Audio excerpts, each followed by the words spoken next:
Ըստ Մարդու իրավունքների պաշտպանի հուլիսի 17-ից սկսած հավաքների ընթացքում արձանագրվել են քաղաքացիների իրավունքների խախտման դեպքեր։ Քաղաքացիներին ոստիկանության բաժիններ անհիմն բերման ենթարկելու եւ նրանց նկատմամբ բռնություն գործադրելու, զանգի իրավունքը չապահովելու, փաստաբանների մուտքը խոչընդոտելու, անձնական իրերը վերցնելու եւ չվերադարձնելու վերաբերյալ ահազանգներ են ստացվել։ Հրապարակումներ են եղել լրագրողներին մարմնական վնասվածքներ հասցնելու, նրանց մասնագիտական օրինական գործունեությունը խոչընդոտելու վերաբերյալ։ ՄԻՊ գրասենյակը խոստացել է ուսումնասիրել բոլոր դեպքերը։ Մենք ի գիտություն ենք ընդունել, որ հատուկ քննչական ծառայության պաշտոնական տեղեկությունների համաձայն քաղաքացիների նկատմամբ անհամաչափ ուժ կիրառելու, լրագրողների ու փաստաբանների օրինական գործունեությանը խոչընդոտելու հարթումների հիման վրա հարուցվել է քրեական գործ։ Նշված հաղորդումները ստուգում է նաև ոստիկանությունը։ Անհրաժեշտ է, որ պետական մարմինները յուրաքանչյուրն իր իրավասության սահմանում գործադրեն բոլոր ջանքերը նկարագրված դեպքերից յուրաքանչյուրով պատշաճ քննություն իրականացնելու եւ խախտում թույլ տված յուրաքանչյուր պաշտոնատար անձի պատասխանատվությունն ապահովելու համար։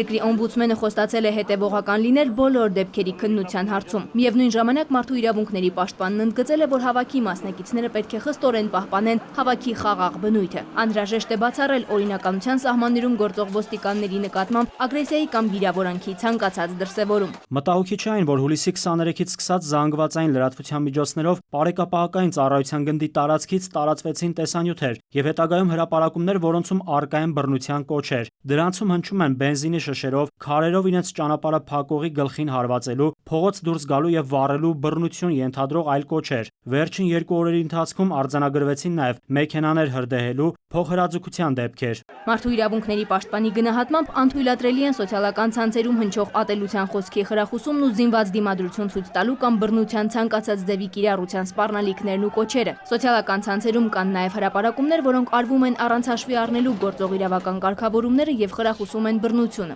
Հորդորում ենք բոլոր կողմերին ձեռնպահ մնալ նման բնույթի հրապարակումներ, չստուգված տեղեկություններ տարածելուց։ Դրանք վտանգում են գործընթացի խաղաղ հանգուցալուծումը։ ՄԻՊ-ը անդրադարձել է նաև հնչող այն կարծիքներին, թե զինյալ խմբի սննդի մատակարարման հարցով երկրի օմբուդսմենը պետք է միջնորդ լինի կամ նախաձեռնող։ Հայաստանի մարդու իրավունքների պաշտպանի լիազորությունները տարածվում են միայն այն անձանց պահման պայմանների վրա, ովքեր գտնվում են անազատության մեջ եւ այդ վայրից իրենց կամքով ազատ հեռանալու կամ ապամեկուսանալու հնարավորություն չունեն։ Այսինքն այս դեպքով մարդու իրավունքների պաշտպանի որևէ միջամտություն կդիտվի օրենքով նախատեսված լիազորությունների սահմանների անցում։ Չկա նաեւ միջազգային որևէ չափանիշ, որը կարող է հակառակը ենթադրել։ Մարդու իրավունքների պաշտպանը ողջունել է հասարակական եւ քաղաքական գործիչների այն ելույթներն ու կոչերը, որոնք ուղղված են ատելության խոսքի բացառմանը եւ ստեղծված իրադրության խաղաղ հանգուցալուծմանը։ ՄԻՊ-ը կոչ է արել գործադրել բոլոր ջանքերը բռնությունից խուսափելու համար։ Մարիաննա Դանիելյան, ժամը լրատվական։